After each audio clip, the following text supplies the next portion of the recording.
In honor of, as TJ Oshie likes to say, the real heroes who wear camo, everyone down in the States will be indulging, just like Phil the Thrill Kessel, in hot dogs and a good time. But in the spirit of patriotism, I decided to compare a slew of current American players. We'll be using things like stats, accomplishments, and overall skill set to compare these fellow comrades. While sticking to the same general position and close to the same draft year, I attempted to keep it as fair as possible. And with that, here are 8 American players compared.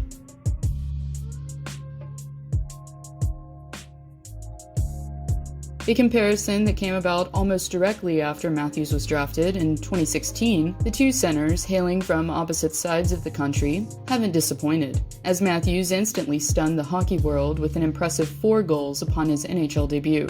Eichel, similarly, didn't waste any time notching his first goal either, as he had the lone tally against the Senators, who won the contest 3-1. And as they've had some time to mature their game and develop as professionals, it's hard not to naturally pit these Atlantic centers together. Both definitely have an amazingly accurate shot and are natural threats every time they enter the slot. Matthews seems to be more of a pure goal scorer, as he was able to notch an impressive 40 goals while en route to capturing the Calder. But at the same time, Eichel, who has in my opinion an equally accurate shot, seems to be more of a playmaker than Matthews. While Matthews, in my opinion, has a slight edge when it comes to hands and two-way game, Eichel has his own advantage when it comes to finding his man and skating ability. Stats, while they are always a great indicator of skill, while considering the higher quality of talent that surrounds Matthews, and the lack of with Eichel, to me at least, it's very impressive how the Sabres captain was still able to register 78 points in 68 games played last season,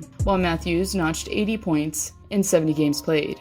So after the compare and contrast, who is the better center? When it comes down to solely offense, obviously Matthews. But Eichel's the kind of guy that's a game changer. As in, if you have this guy on your team, he can put it on his back, just like we saw for the first part of last season. The playmakers better the guys around them, naturally, and therefore bring more value to the playing surface.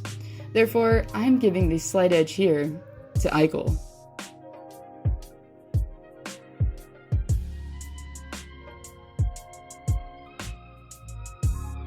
Also drafted 1 year apart, Kane and Kessel have both been part of dynasties. With Kane having 3 Stanley Cups to his name, and Kessel 2, there's no doubt they both have multiple championships for good reason. Similarly to Eichs and Matthews, one favors goals while the other one getting apples. While Kessel was granted the Bill Masterton Award for good reason in 2007, Kane has collected a slew of awards throughout his career himself. After capturing the Calder, Kane went on to have his best campaign after recording an impressive 106 points in 82 games. But Kessel has also done his fair share of lighting the lamp since being drafted, as he notched 92 points in 82 games played, after winning back-to-back championships in Pittsburgh. Kane is known throughout the league as being the player who possesses the best hands, as a forward has demonstrated over the years that size doesn't always matter. At only 5'10" and around 170 pounds, number 88 has a way of eluding defenders while dangling his way to the net, and watching it never gets old to me. Kessel, on the other hand, relies immensely on his wicked wrister and speed to get the job done. While taking all of this into account, I think we pretty much all know who the better player is, and Patrick Kane. But if you want a guy to make you laugh or finish your leftover 4th of July hot dogs, Phil the Thrill is definitely your man.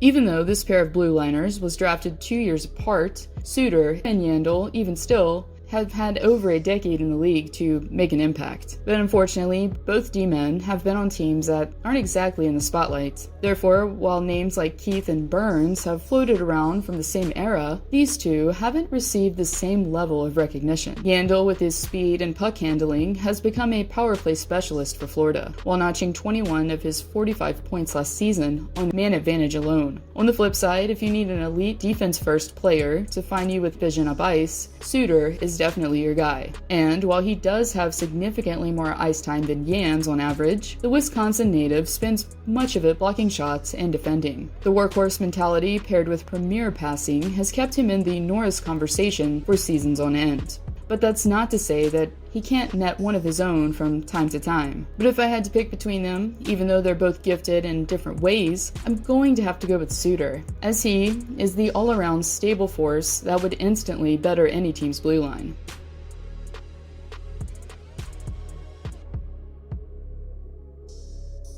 Drafted 1 year apart, both netminders, as they naturally do, spent around 2 seasons with their team's AHL affiliates while perfecting their game. For Gibson, though, upon his NHL debut, he wasted no time in garnering much attention after notching a shutout against Vancouver. While Gibson does have an edge of 17 more games played on Hellebuyck, their career save percentages are almost identical, with Gibson at a .918 and Hellebuyck a .917. Their goals against averages aren't quite as close, with number 36 coming out on top with a career-wise 2.53, and Bucky 2.64. While comparing the two netminders, while Gibson seemingly plays a more aggressive and flashy game between the pipes, Hellebuyck saves the day by limiting his movement and playing a more stationary game, while relying on his keen vision. Guess that's why he does this before games? Anyways, Gibson, while splitting playing time with Frederik Andersen during the 2015-16 season, captured the Jennings Trophy while finishing with a .920 save percentage. Hellebuyck thus far has had his best season statistically amid the 2017-18 campaign, as he proved that after starting in 67 games and playing over 3,900 minutes,